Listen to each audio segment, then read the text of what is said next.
ქართულ ოცნებაში დილიდან თავს იმართლებენ, თუმცა ვიდრე უფრო მეც გეტყოდეთ მათი პოზიციის შესახებ, მოგიყვებით რას ამბობს სახელმწიფო მთვლელი საქსტატი. ოფიციალური მონაცემები დასტურდება, რომ გასული წლის ანალოგიურ პერიოდთან შედარებით პრაქტიკულად სამრეწველო მიმართულებით არის ფასები მომატებული 33 და 42%-ამდეც კი მერყეობს ეს ფასები და უფრო მარტივად რომ ავუხსნათ მაყურებელს რა ფასებმა მოიმატეს და რატომ მოქმედებს ეს უკანასკნელი უკვე შემდეგ პროდუქტების ფასებზეც არის შემდეგი. საქსტატი დღეს პრაქტიკულად გვეუბნება, რომ გაზვირდა ყველაფერი, რაც მიწიდან მოიპოვება, მათ შორის აქ საუბარია ლითონის, რკინის, ოქროს შესახებ, რაც ბუნებრივად უკვე შემდგომ ახდენს გავლენას იგივე ავტომობილების, თუნდაც ტექნიკის ან სამშენებლო მასალების ფასის ფორმირებაზე. ასევე საქსტატი ამბობს იმას, რომ მომატებულია ქარხნებში დამზადებული პროდუქციის ფასები, რაც თავის მხრივ უკვე მზა პროდუქციაზე, საკვებზეც მათ შორის ახდენს გავლენას. მომატებულია, შეიძლება მომატებულად ჩაითვალოს ასევე ტანისამოსის ტექნიკის ღირებულებაც. გარდა ამისა, საქსტატი ამბობს იმას, რომ მომატებულია ელექტროენერგიის გათბობის მიმართულებით ფასები, რაც ბუნებრივად ნიშნავს იმას, რომ ყოველი თვის ბოლოს მოქალაქეებს კიდევ უფრო მეტი კომუნალური გადასახადი ექნებათ. რაც თავის მხრივ გულისხმობს იმას, რომ ქართული ოცნების დაპირება იმის შესახებ, რომ ფასები აპრილის ბოლოს მაინც გაიაფთებოდა, აღმოჩნდა ამ შემთხვევაშიც ფუჭი. ყოველი შემთხვევისთვის ის მონაცემები, რომელსაც აქვეყნებს საქსტატი, ამაზე მიუთითებს და ის პარლამენტში შექმნილი ფასების დამდგენი კომისიის მუშაობა საინტერესოა ახლა ამ მიმართულებით უკვე როგორ წავა. დღეს ჩვენ კითხვები დავსვით ქართულ ოცნებაში.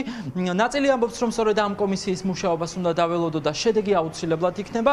ნაწილი კი ამბობს შემდეგს, რომ არსებობს ბიზნეს შორის გარიგებები და შესაბამისად სახელმწიფო უწყებებმა უნდა დაარეგულირონ ეს პროცესი, მათ შორის საუბრობენ კონკურენციის სააგენტოსთვის უფლება მოსილების გაზრდის შესახებაც. ავიცნობ საქსტატის მონაცემებს, თუმცა ზოგადად ფასებთან დაკავშირებით თქვენ იცით, რომ საპარლამენტში შესაბამისი კომისია არის შექმნილი, მიმდინარეობს აქტიური კომუნიკაცია, აქტიური მუშაობა ბიზნეს სექტორის წარმომადგენლებთან, დარგის სპეციალისტებთან და დაველოდოთ თუ რა იქნება შედეგი საბოლოოდ ამ კომისიის მუშაობის და რა გადაწყვეტილება იქნება მიღებული. საჭირო არის გარკვეული სახელმწიფო უწყების ეფექტური გამოყენება. ამ შემთხვევაში კონკურენციის სააგენტო და გნებავთ სხვა უწყება შეიქმნას, შეიძლება ამ სააგენტოს დაევალოს გარკვეული ფუნქციები იმასთან დაკავშირებით, რომ კონკურენცია უნდა იყოს ჯანსაღი ქვეყანაში. ჩვენ რაც ვნახეთ კომისიაზე და მანამდეც რაც ინფორმაცია ჰქონდა, ერთ-ერთი ყველაზე მთავარი გამოწვევა გახლავთ ის, რომ ნებისმიერ სეგმენტში ეს იქნება სამედიცინო, სურსათის, რომ ჯანსაღი კონკურენცია არ არის და არის გარკვეული ტიპის გარიგებები. და ამას ვერავინ ვერ დაარეგულირებს გარდა სახელმწიფო ინსტიტუციისა. რა კომისიაში რომ არ ხართ, ეგ ხომ არ ნიშნავს, რომ კითხვა არ უნდა დაიგისვათ, რატომ გაძვირდა ყველაფერი? პარლამენტში ხომ კომისია თქვენი თანხმობით, იმიტომ შეიქმნა, რომ პროდუქტების ფასები უნდა შეცვლილიყო. ხალბატონო გრედა, რატომ ძვირდება ყველაფერი? საქსტატი ამბობს ამას, რომ გაძვირდა ყველაფერი.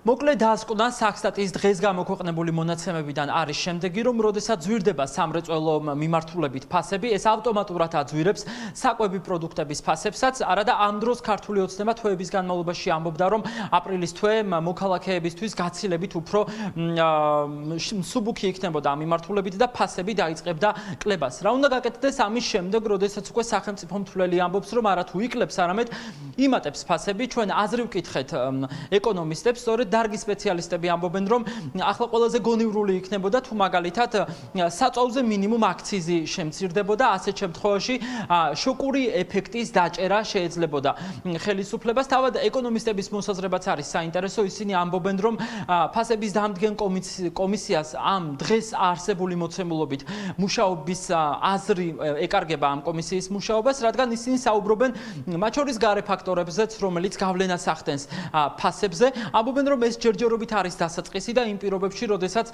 ახლო აღმოსავლეთში კონფლიქტი გრძელდება და ნავთობზე ფასებიც იმატებს, რთულია იმის პროგნოზირება, თუ როგორი შეიძლება იყოს უკვე მომდევნო თვეები. ამიტომ ამბობენ, რომ ხელისუფლებამ კონკრეტული დამბიჯები, მათ შორის საწვავზე აქციზის ფასის შემცირებით უნდა გადადგას. ჩემი აზრით, რამოდენიმე საკითხი უკვე ცხადია. პირველი, რომ კომისიამ, რომელიც მუშაობს ფასებზე, შედეგი ვერ მოიტანა. კომისიის განცხადებები მეტყველებს იმაზე, რომ ისინი შემოიფარგლებიან სავარაუდოდ ზოგადი რეკომენდაციებით. დღეს ვაწყდებით რეალობას, როდესაც იწყება ფასების ზრდის პროცესი ქვეყანაში და ყოველ ჯერზე, ყოველი ახალი მონაცემი მის დადასტურება იქნება. მაგალითად, ბოლო ეს არის უკვე მეწარმეების მიერ საწარმოო პროდუქციის ფასების ზრდის მაჩვენებელი, რომელიც წლიურ 6.5%-ზე გაიზარდა. თუ არ გაიზრდება ფასები საწვავზე, ან დაკომპენსირდება გაზრდილი ფასი დაბალი აქციზით, ამ შემთხვევაში არ გადაეცემა ეს ფასების შოკი სხვა სექტორებს.